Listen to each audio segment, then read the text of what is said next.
Então, hoje a gente vai seguir, a gente vai abrir então esse parênteses a semana que vem. Nós estamos nessa super série, vamos falar assim, né, que a gente está fazendo no ano, Luzes na Cidade, que significa aqueles que são discípulos de Jesus. Isso está baseado na grande identidade que Jesus nos privilegiou, quando Ele fala, vocês são a luz do mundo, amém? Então, se nós somos a luz do mundo, como é que a gente pode refletir essa luz na cidade que a gente está, como nós vimos na semana passada, falando das mamães, né? Como a gente pode refletir essa luz na família e assim por diante, amém?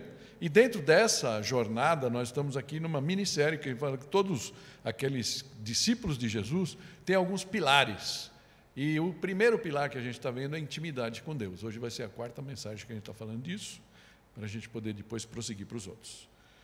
E eu queria, antes da gente falar do tema específico, do título da mensagem de hoje, eu queria relembrar algumas verdades, algum pano de fundo aqui. E talvez um dos mais importantes, além daquele que Jesus nos deu o nome, né?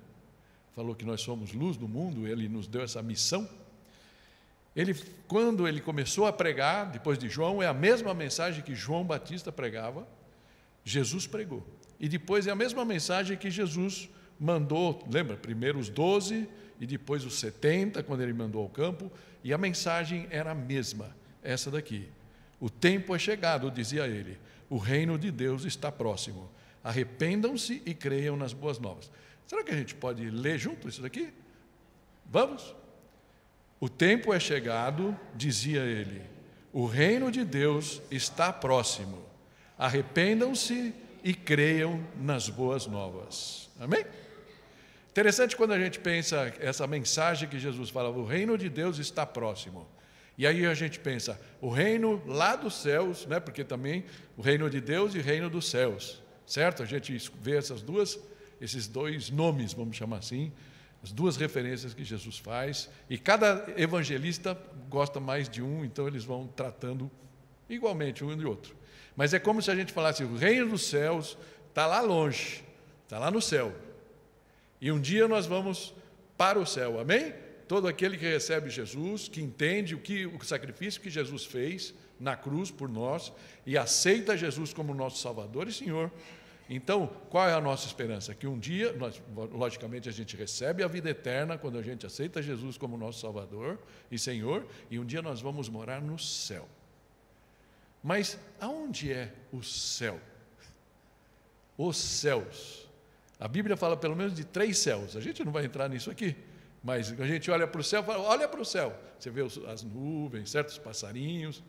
Depois a gente sabe do segundo céu, né? Onde estão os anjos, onde tem toda aquela luta lá, os principados e potestades. E Paulo diz que ele foi ao 3º céu, né? Talvez quando a gente pense no nosso profundo, a gente fala, nós vamos estar no 3º céu, com Deus, com Jesus. Mas é interessante que a mensagem de Jesus era muito mais pé no chão, aqui e agora. Ele falava, o reino do céu, de Deus está próximo. O que significa? Está à mão, está aqui, bem aqui, aberto, disponível para nós. É como se ele tivesse falado, você não tem que pegar um avião, pegar um foguete, ganhar asas como anjos para chegar no céu. O céu é aqui e agora. E Jesus veio nos trazer essa realidade, essa verdade. Nós podemos desfrutar. Deus está aqui, está ao nosso alcance, como Paulo fala em Atos 15 lá. Amém? Então, essa é um pouco da mensagem. E ele fala, para a gente ter isso, para a gente desfrutar isso, esse grande privilégio, o que a gente precisa fazer? Talvez só parar um pouquinho e pensar. Como a gente vai fazer? Ele fala, arrependam-se e creiam, né? Arrependam-se e creiam. Mas o que pode então dificultar que a gente desfrute disso? Talvez a nossa própria indisposição em colocar o reino de Deus em primeiro lugar, como Ele próprio ensinou. Busquem, pois, em primeiro lugar o reino de Deus. Amém? Então, como é que é isso? Que o Vinícius falou tão bem, né? O reino é presente. Então eu queria que você tivesse essa base, porque a gente vai falar aqui. O reino de Deus está aqui. está ao seu alcance. Não é uma coisa que você sonha com ele, um dia eu vou poder viver isso. Você pode viver hoje, agora, aqui. Amém? Tudo bem? Estamos juntos? Passo é, arrependa-se. Palavra chata. O que é arrepender-se? É mudar o seu interior, o seu modo de pensar. Logicamente, arrepender-se dos seus pecados passados, mas mais importante é arrepender-se da vida sem Deus que você costuma levar ou costumava levar. Certo? Esse era o convite de Jesus. E crer com profundidade de coração nas boas novas, no Evangelho da salvação. Amém? A Bíblia, a mensagem, eu vou citar 2 vezes, eu não costumo mencionar muito, porque a Bíblia, a mensagem, não sei se você sabe, fala a Bíblia, a mensagem, mas na verdade não é uma Bíblia, né? É uma paráfrase, é quase como um comentário pastoral sobre a Bíblia. Então, do pastor Eugênio Peterson, e a gente vai mencionar mais uma vez. Mas ele, nessa passagem ele fala assim, mudem de vida e creiam na mensagem do Evangelho, né? Então, eu queria deixar aqui uma primeira verdade para você pensar e digerir. Nós não seremos transformados a menos que escolhamos fazer coisas que nos levem a essa transformação. Amém? Pensa comigo. E eu já falei várias vezes, porque eu tive muito tempo de consultor, e o consultor costuma dizer onde ele vai. Fala, não há nada mais tolo, para falar bonitinho, né? Mais tolo ou mais tonto, para botar um pouquinho mais de pimenta, de você esperar resultados diferentes, fazendo exatamente as mesmas coisas. Parece que Jesus, muito sutilmente, de uma forma muito amorosa, falou, gente, você quer realmente sentir o reino de Deus, você quer viver no reino de Deus, abre teu coração, muda a tua vida, fazendo exatamente o que você faz, pensando exatamente como você pensa, você nunca vai enxergar o reino que está na tua cara, no teu nariz. Amém? Tudo bem? Estamos juntos? Sem arrependimento não há transformação. E aí eu queria, interessante que o Vinícius falou, se a gente combinar, de Lucas 15, as 3 parábolas. E eu sei que eu falei justamente a parábola que o Vinícius comentou hoje, da ovelha perdida, não faz tanto tempo que a gente comentou dela aqui. E eu gosto de pensar naquele dia em que Jesus estava lá falando com gente como a gente. Estava falando com os publicanos e os pecadores, e aí os religiosos da época chegaram e falaram, mas quem é esse que fala com qualquer um? Né? E aí Jesus usa 3 parábolas justamente para explicar, trazer ao coração daqueles homens tão religiosos, tão doutores da lei, a realidade do Evangelho. A primeira que ele traz é das ovelhas, da ovelha perdida.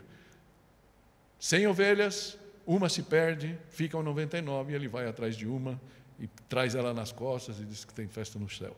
A última, a mais conhecida talvez, a do filho pródigo, mas na verdade Jesus está falando de 2 filhos perdidos, não um só. Ele está falando de um filho mais novo, que foi aquele que foi, e o pai não foi correndo atrás e falou, vai filho, vai. Até que um dia você vai perceber que o melhor lugar é aqui, e agora. E assim aconteceu. Mas Jesus põe naquela parábola o filho mais velho, que no fundo representava aqueles que estavam recriminando Jesus, né? Os religiosos, aqueles que estão dentro. Talvez a gente possa fazer uma analogia com as 99 ovelhas. Estavam todas ali, bonitinhas, seguindo o rebanho. Mas como estava o coração delas? Mas é interessante que no meio dessas duas, Jesus usa uma parábola pequenininha, que a gente não dá parece muita atenção, que é a parábola da mulher que tinha as 10 dracmas, as 10 moedas. Eu queria trazer só um textinho dela aqui, Lucas 15, que fala assim, e qual a mulher, Jesus falando, né? Depois que ele falou das ovelhas, e qual a mulher que possuindo 10 dracmas, ou seja, 10 moedas de bom valor, né? Não lembro, acho que eram 100 denários, e perdendo uma delas, não acende uma candeia, ou seja, ilumina a casa, e varre a casa e procura atentamente até encontrá-la. Jesus tinha um propósito quando ele falou essa mensagem aqui, certo? Essa parábola, pensando nas ovelhas perdidas, naqueles que então Jesus estava falando, todos são valiosos.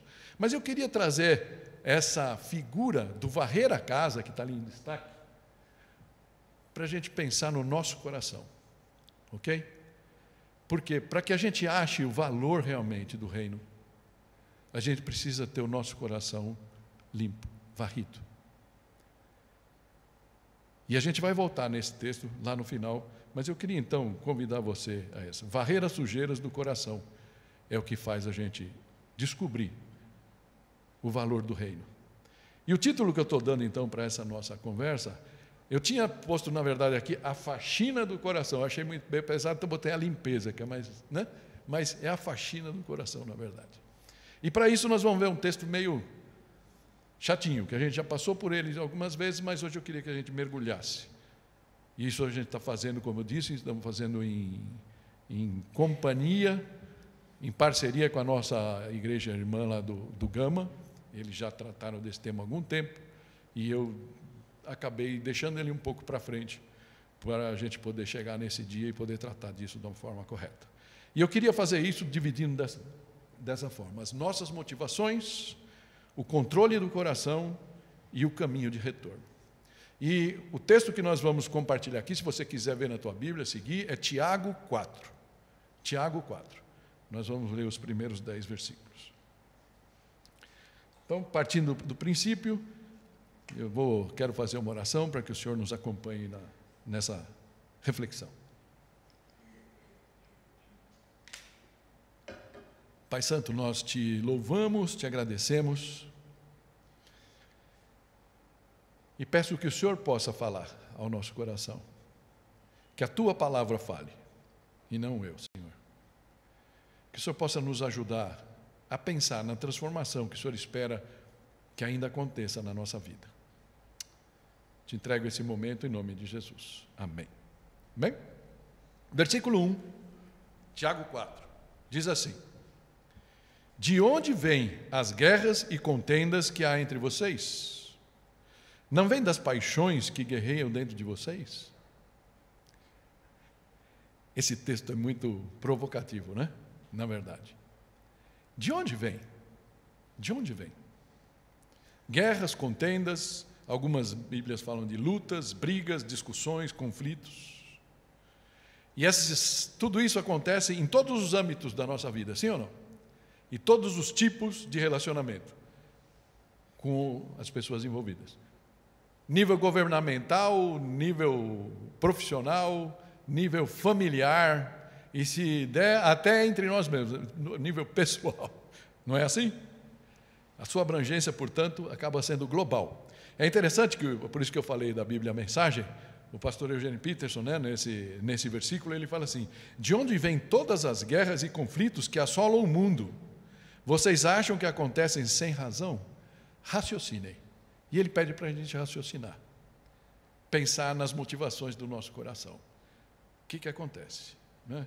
Então, uma vez eu estava vendo, já comentei várias vezes com vocês, do Dallas Willard, é um filósofo, teólogo, né, cristão. Ele achou que ele tinha mais abrangência, se ele pudesse continuar no âmbito da filosofia teológica, do que como pastor de uma igreja local. E ele realmente é muito fantástico ouvir ele falar. E uma das coisas que eu vi, eu tive que resgatar, eu lembrava, e ele fala assim: quase todo mundo quer fazer um mundo melhor. Sim ou não? E eu lembrei daquela música do Michael Jackson, lembra? Cure o mundo, né? Faça do mundo um lugar melhor, para mim e para você. A gente tem esse sonho romântico do mundo melhor. Mas ele fala assim: todo mundo que conhecemos, salvo raríssimas exceções, quer ser bom, se puder. Se puder. E aí ele fala assim: todos querem ser bons, mas não hesitam em fazer o mal quando julgam necessário. E o grande problema é o que cada um de nós acha necessário. Entende? Esse é o ponto. E a gente pode dizer que esse é o mal do mundo que a gente vive. O grande problema está justamente nisso. A questão, então, está em que esse necessário significa para cada um de nós. O versículo, o final do versículo na Bíblia, a mensagem fala assim: as guerras acontecem porque vocês exigem, é do meu jeito ou nada feito. E para terem o que querem, lutam com unhas e dentes. Eu queria nunca ter uma história para contar aqui, testemunho pessoal, e eu não vou contar nenhum. Mas eu olhei para isso daqui essa semana e falei: perdão, Senhor. Ah, como eu tenho história para contar aqui. Ah, como eu gosto de ter razão. Ah, como eu já feri pessoas por causa disso. Para fazer o meu entendimento prevalecer. E se você não, glória a Deus por isso. Glória a Deus por isso. Mas se você está junto comigo, se você vê que você também já pisou nesse tomate, eu te convido a seguir nessa reflexão e realmente abrir seu coração e sua mente para pensar. Interessante que ele chega lá e fala assim: não vem das paixões que guerreiam dentro de vocês? Então, nós temos paixões. Nossa maior paixão deveria ser quem? Cristo. Mas é sempre assim? E já percebeu que de vez em quando as nossas paixões são um comichão? Está ali dentro de você uma inquietação, uma aflição. Pode ser até sensual, mas aqui eu acho que é muito mais amplo e mais profundo, em todos os âmbitos da nossa vida. Aquela coisa que você não se contém, aquele negócio que não vai, e de repente aquilo começa a ser um conflito entre a sua consciência, porque como todo mundo sabe que quer ser bom, todo mundo quer ser bom no final, né? Então, na nossa consciência, a gente sabe que tem ali aquilo que sabemos que devemos pensar e querer, mas contra isso existe um conflito dos nossos maus desejos, as nossas paixões, aquelas coisas que estão ali. E de repente, sabe o que acontece? Como essa batalha é constante, algumas vezes a nossa consciência fica enfraquecida.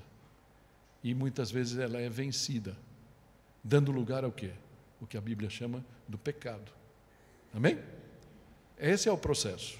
Acontece com você, que é mais fraquinho, mas acontece comigo, suposto fortinho. E todos nós estamos juntos, infelizmente, nesse barco. Amém? Como é que a gente vai lidar com isso então?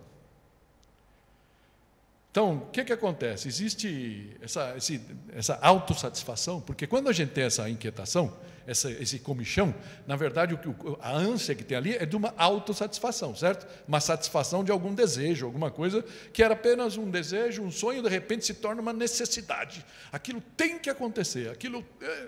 Seja uma coisa que uma pessoa faça, seja uma compra de um negócio, seja a obtenção de alguma coisa, seja o que for, a gente fica nessa... Só que o que acontece? Quando você chega lá, né, e você recebe aquilo, você consegue, você conquista de uma forma ou de outra aquilo, existem alguns subprodutos disso.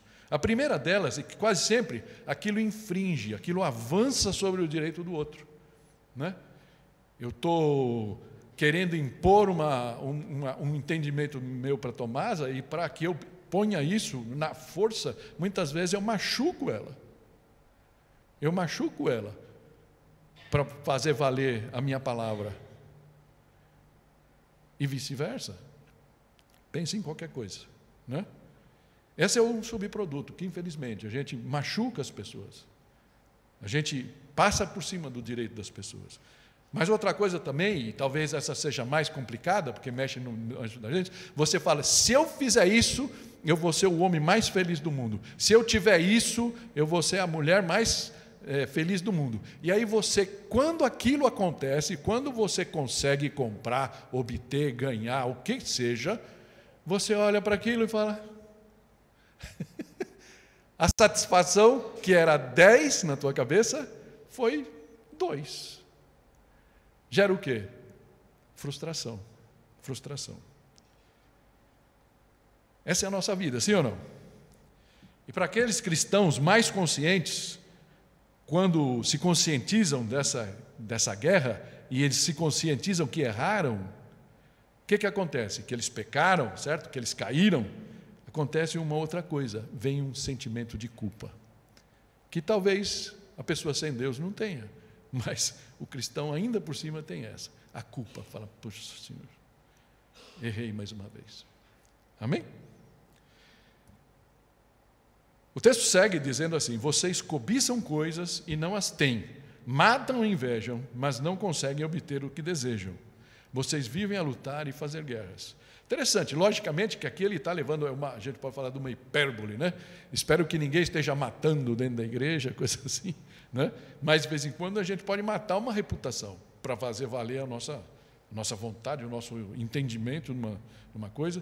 Eu acho que, sei lá, Belquise levanta umas coisas, eu não concordo com aquilo, eu falo tanto sobre aquilo que ela faz, que de repente eu estou matando a reputação dela com relação às pessoas e coisas assim. E a gente precisa tomar cuidado. Então ele está falando disso, a gente cobiça coisas e não tem.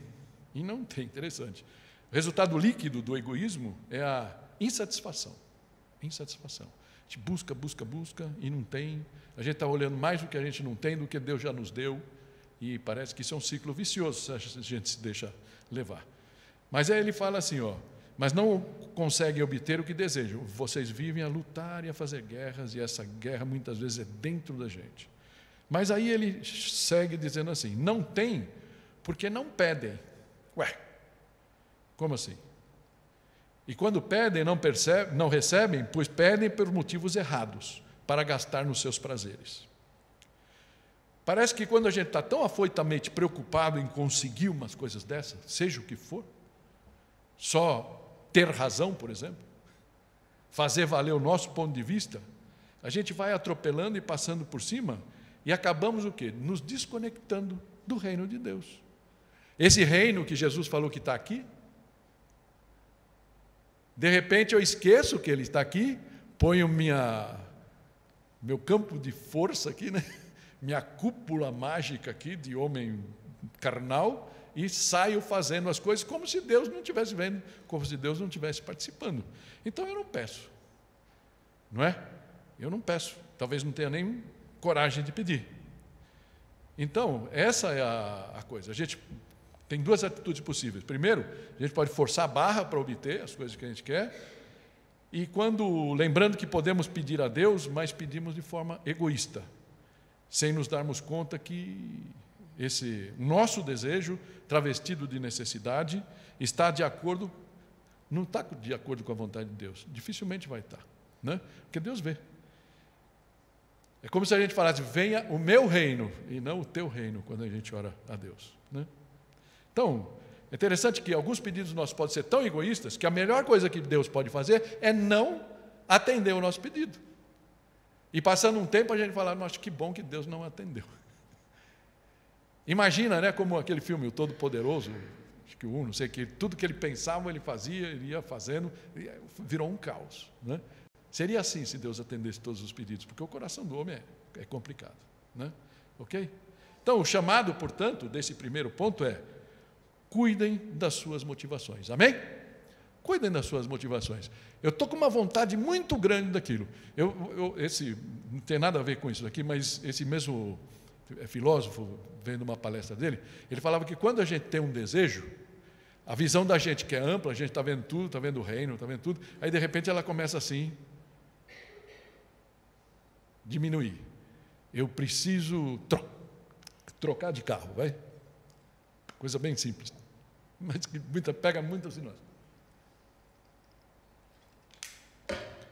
E eu preciso fazer um monte de coisa, preciso arrumar a casa, preciso ter uma namorada, preciso de um emprego novo, preciso não sei o quê, e preciso trocar de carro. Aí, de repente, todas as outras coisas vão ficando para lá e eu só penso no carro. De repente, eu estou na rua, vejo o carro, vejo marca, vejo não sei o quê, eu só penso naquilo. E aquilo se torna, e de repente eu me meto numa dívida impagável, mas de repente eu estou com o carro novo. Aí, a primeira vez que eu andei com o carro, eu dei uma volta, ele tem banco que nem o outro, ele tem volante que nem o outro, tem roda que nem o outro. E de repente eu começo a lembrar algumas coisas que o velho tinha, mais gostosinho, que o novo não tem, porque o meu dinheiro ficou mais curto, eu tive que baixar a bola. E aí o que acontece? Aquele ciclo vicioso. a frustração, porque a satisfação que eu esperava, meu sonho maravilhoso, minha necessidade de trocar o carro, me levou aonde? A ter mais dívida. Essas coisas acontecem. Por quê? Porque o meu vizinho trocou, porque os meus amigos na igreja trocaram, porque meus parentes trocaram, e eu preciso trocar. Cuidem das suas motivações. O segundo é o controle do coração, e aqui é uma passagem bem, até chama bastante atenção, porque ela começa nos xingando. Versículo 4 fala assim: adúlteros,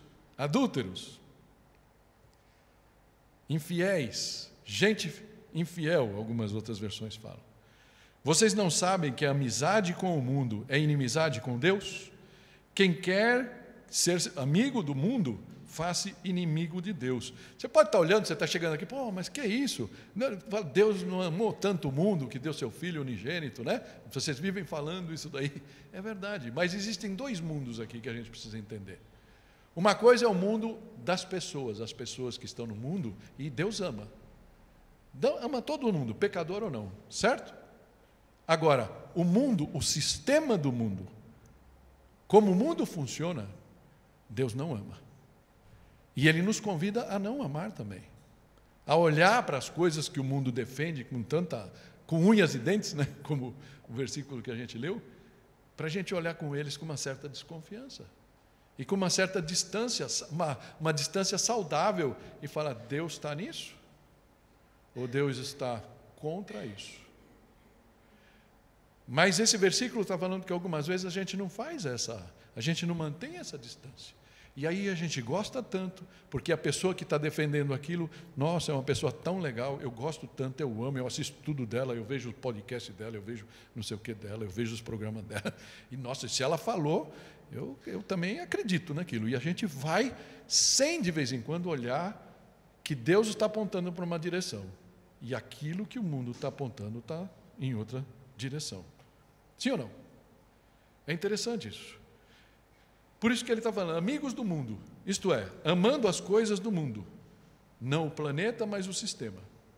Então, quem quer ser amigo do mundo, quem escolhe o mundo, ele está falando dessas coisas, é inimigo de Deus. Não sei se você consegue pensar em alguns exemplos, e eu não quero aqui pisar em nenhum calo, ainda mais para os mais jovens que estão aqui, que estão sendo bombardeados por isso direto, né?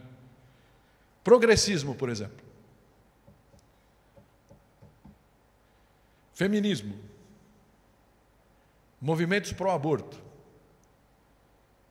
Embalados de direito da mulher, né? Direito à escolha, né? Que fala, essa é a coisa internacional. Ideologia de gênero. Vou parar por aqui. Todo crente tem que ser contra isso, ou seja, não.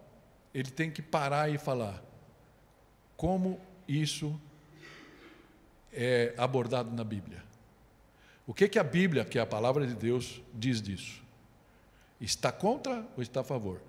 Se está contra, nós, por dever e obrigação e por identidade, se a gente é realmente discípulo de Jesus e a gente quer ser luz na cidade, nós temos que ser contra. Certo? Se a Bíblia não tem nada, ou se a Bíblia demonstra que é a favor, sejamos a favor. Mas, pelo menos esses exemplos que eu falei aqui, tenha certeza que você não vai achar nada na Bíblia que defenda isso. Por exemplo, movimento LGBTQ, é difícil falar, né? Que vai XYZ, cada semana põe lá mais uma letrinha, mais uma coisa. Ou seja, já falamos aqui várias vezes.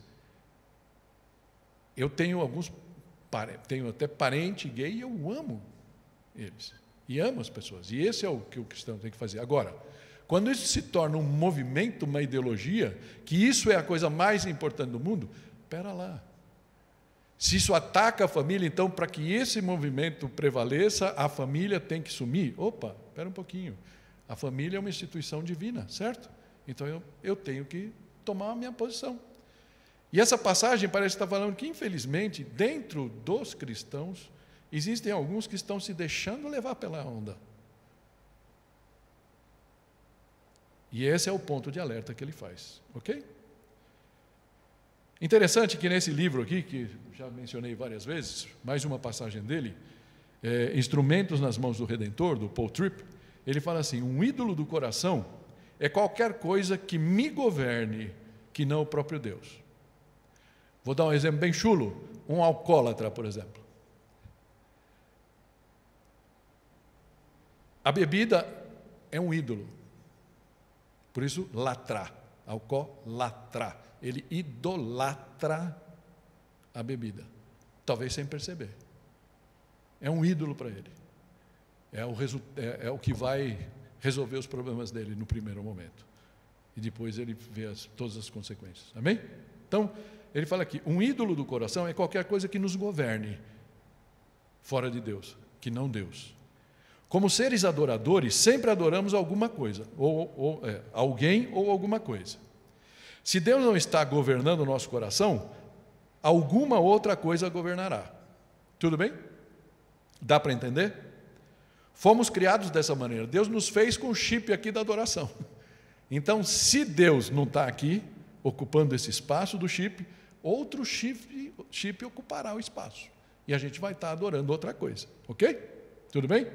Aí ele fala, o pecado é fundamentalmente idólatra. Esta é a grande guerra espiritual, a guerra pelo controle do nosso coração. O que está controlando o seu coração? Dinheiro? Sexo? Fama? Filhos? Marido? Esposa? Igreja? Qualquer coisa que ocupa o lugar de Deus é idolatria. Tudo bem? Ok? É a guerra pelo controle do nosso coração. Para piorar as coisas, isso eu achei importante, essa idolatria é oculta, é enganadora, pois está abaixo da superfície, a gente não percebe. Por isso que o testemunho do Otávio é tão importante aqui, quando a gente vai fazer o seminário lá da cura da alma. Por quê? Porque a gente embarca nessas idolatrias, muitas vezes sem perceber. Pode ser o trabalho também, né? A gente ama tanto o que faz, aquilo se torna um ídolo na nossa vida. E a gente vai embora sem perceber. De repente você dá uma parada, eu estou idolatrando isso. Isso está tomando o espaço de Deus. Isso está governando minha vida. E esse é o perigo. Amém? Então, esse eu achei muito legal, por isso eu estou compartilhando com você. E é em função disso, né? Deixa eu ver só uma coisa aqui. Ok. Que o texto segue dizendo assim, né? Tiago 4, versículo 5. Ou vocês acham que é sem razão que a Escritura diz que o Espírito que Ele fez habitar em nós tem fortes ciúmes? Interessante pensar nisso. O Espírito Santo tem ciúme da gente. Tem ciúme de você. Porque Ele sabe que, de repente, Ele olha para você, Ele deveria estar sendo o Deus do seu coração, deveria estar no centro, se você estivesse buscando a Deus sobre todas as coisas, mas Ele tem que lutar com qualquer um outro líder que você tenha colocado lá. E você está vivendo em função disso. E diz que a gente segue aquilo que a gente adora, né? Os nossos olhos viram, seja o que for. Então, é isso que ele está dizendo aqui. Não é ciúmes como os humanos sentimos, nós humanos, mas é para que o sentimento fique claro para nós. Ok? Interessante que eu vou aqui abrir um parênteses, trazendo um texto do Salmo 81 que eu acho importante para ver se você reflete como eu aqui, muito rapidamente. Ele fala assim, versículo 13 do Salmo 81. Se o meu povo apenas me ouvisse, olha o lamento do coração de Deus. Se o meu povo apenas me ouvisse, se Israel seguisse os meus caminhos, com rapidez eu subjugaria os seus inimigos e voltaria a minha mão contra os seus adversários. Os que odeiam o Senhor se renderiam diante dele e receberiam um castigo perpétuo. Mas eu sustentaria Israel com o melhor trigo e com o mel da rocha eu o satisfaria. Interessante que, se referindo a isso, Paulo, depois em 1 Coríntios 10, ele vai falar que essas coisas foram escritas como advertência para nós. Né? Parece que Deus tem um plano perfeito para a nossa vida, para mim e para a tua. E muitas vezes a gente não consegue acessar esse plano, porque a gente, assim como Israel, a gente fica se distraindo como ovelhinha com as moitinhas do caminho. E as coisas menores ficam tão importantes para nós, que a gente perde o reino, aquilo que Ele tem para nós. Não estamos falando de salvação aqui, certo? Estamos falando de abundância de vida no Senhor. Voltando então, versículo 6 de Tiago 4, fala: mas Ele nos concede graça maior. Interessante, a despeito de tudo, a graça do Senhor ainda nos alcança, né? Favor imerecido. Ele nos concede graça maior. Por isso diz a Escritura: Deus se opõe aos orgulhosos, mas concede graça aos humildes. Interessante, né? E eu estou colocando aqui: apesar da nossa infidelidade, Deus sempre manterá um caminho de retorno a Ele. Amém? Por graça. Você quer continuar com o seu orgulho? Você quer continuar com a sua arrogância? Você quer continuar achando que você não tem mais nada a aprender com a palavra? Tudo bem. Deus não vai se opor. Se bem que Ele fala, não, estou falando besteira, porque o texto fala, Ele vai se opor. Ele vai se opor aos orgulhosos, aos arrogantes. Amém? Mas aquele que é humilde, que fala: Senhor, eu não sei como, me ajuda. Me ajuda. Ele estabelece um caminho de retorno. Amém? Isso nos leva por último ponto aqui: o caminho de retorno. E aí o versículo 7 fala assim: portanto, ou seja, ele vai mudar aqui de marcha. Portanto, e ele dá duas ações aqui necessárias. A primeira delas é: submetam-se a Deus. Submetam-se a Deus. Algumas versões falam: sujeitem-se, rendam-se à vontade de Deus. Decidir obedecer a Deus. Então essa é a primeira coisa. A obediência é chave na fé. A gente pensa que é só um dia que a gente foi lá e falou: eu aceito Jesus. Mas aí nós somos, então, a partir daquele momento nós somos chamados a obedecer. A obedecer o quê? Chatamente vou sempre repetir: isso daqui que a gente precisa conhecer. Ok? Os princípios, os mandamentos, as histórias de Jesus, os evangelhos. Submetam-se a Deus. E outra: resistam ao diabo. Interessante. Mas é interessante que aqui, e aqui esse resistam ao diabo, eu queria falar assim para você: como é que a gente faz isso? Tem um filme interessante, você lembra do Quarto de Guerra? Alguém lembra desse filme? Quarto de Guerra? Tem uma passagem lá bem exemplar, né, disso aqui. O inimigo, a gente começa a dar espaço na nossa mente, na nossa casa, na nossa vida para o inimigo, e ele vai tomando espaço. Ele vai tomando espaço. Aí tem um dia que a gente precisa fechar a porta para ele falar: aqui não. Aqui não. Aqui é Jesus. Amém? Então, resistam ao diabo e ele fugirá de você. Por quê? Porque ele é mais fraco, nós vamos ser mais fortes, nós vamos gritar e ele vai escutar? Não. É porque ele tem tem presa mais fácil. Tem presa mais fácil. É como pôr uma tranca no carro ou um alarme. Certo?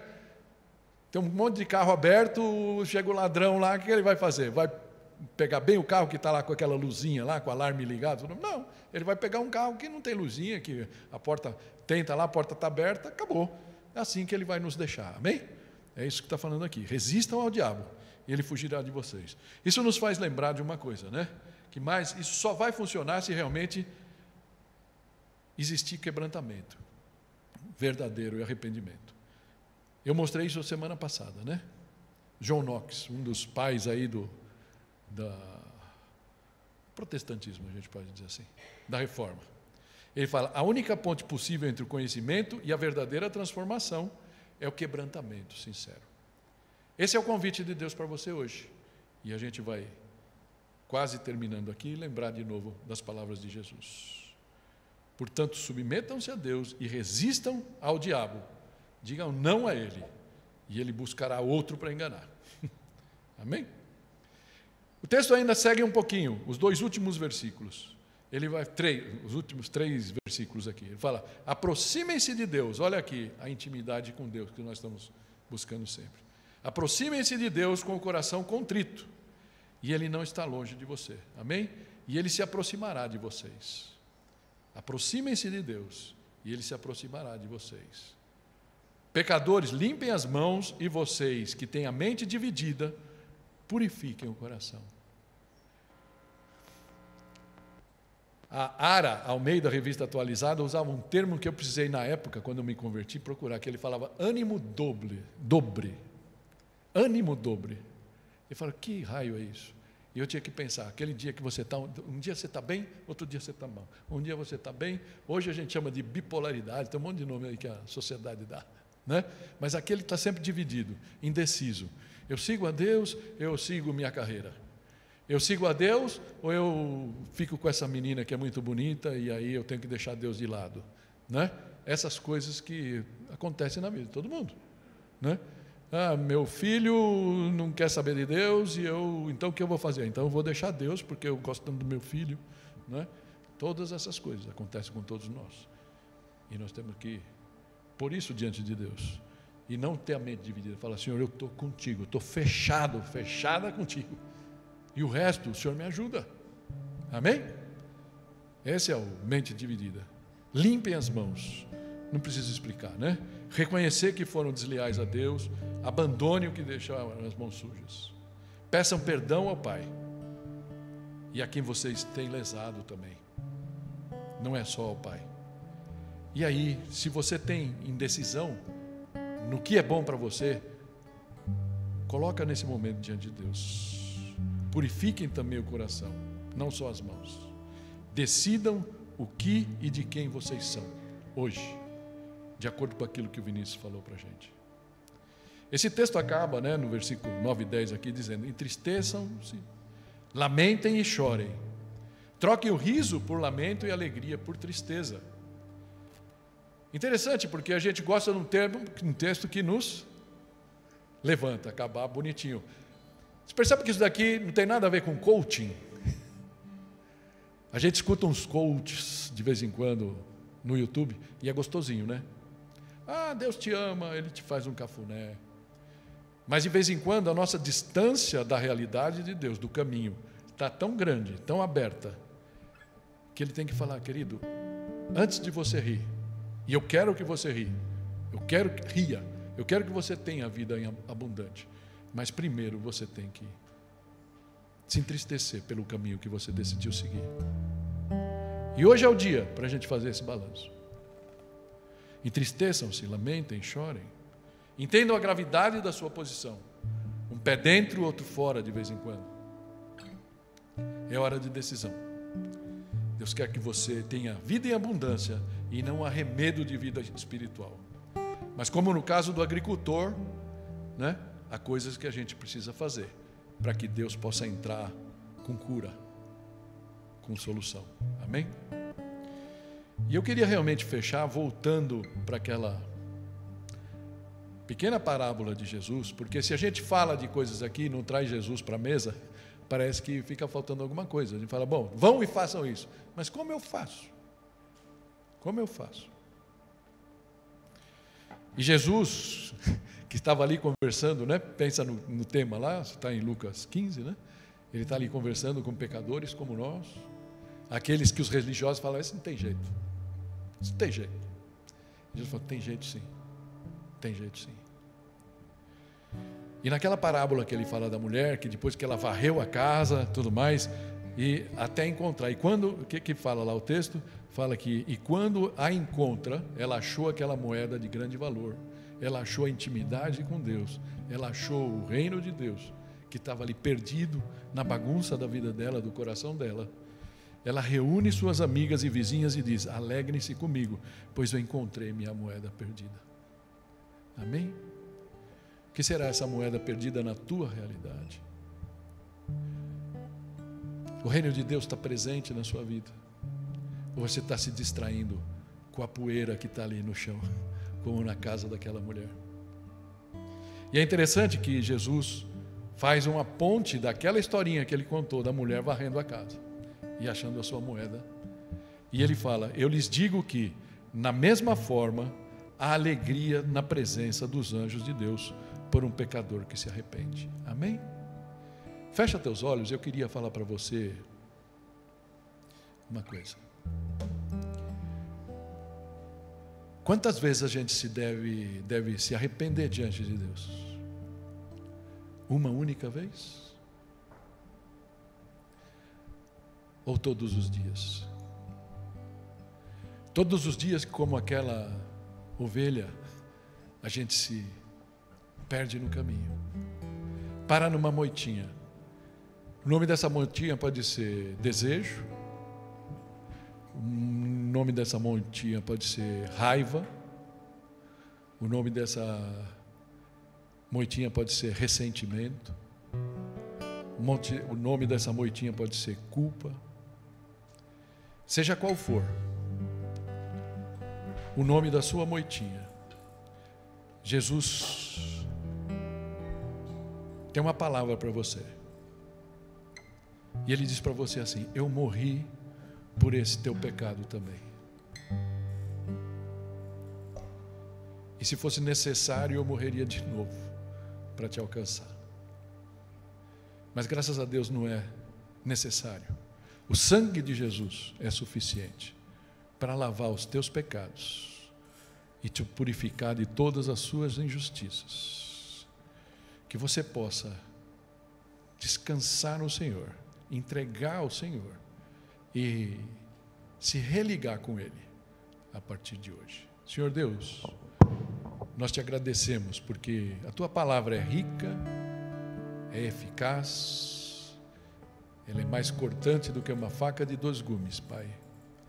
E ela nos ajuda a discernir no nosso coração aquilo que são ídolos, que o Senhor espera que nós nos livremos deles, Senhor. Como diz na Tua palavra, o Espírito Santo tem ciúmes de nós, Senhor, mas graças pela Tua graça que nos alcança. E nós queremos nesse momento, Pai, nos humilhar na Tua presença e dizer: reina em mim, reina na minha vida, Senhor. Faz as mudanças que o Senhor quer, para a Tua honra e glória. Amém.